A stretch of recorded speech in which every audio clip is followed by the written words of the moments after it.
Alright, today we're going to be making beef stroganoff with brandy, white rice, and potato chips. This dish will serve 2 to 3 people. Take a screenshot of these ingredients. Cut your meat in cubes or strips. Add salt and black pepper to it. Slice the mushrooms and onions. Add 3 spoons of olive oil to a hot pan. Put your meat and mushrooms in the pan and stir for 2 minutes. Add your onions. Add your favorite brandy to make it sexy, but careful not to burn your house down, okay? Add these to the pan. 1 spoon of mustard, 3 spoons of soy sauce, 3 spoons of ketchup, and a half cup of heavy cream.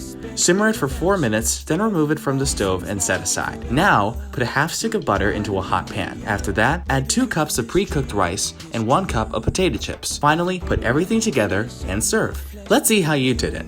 Send a picture or video along with your name to trymychow@gmail.com.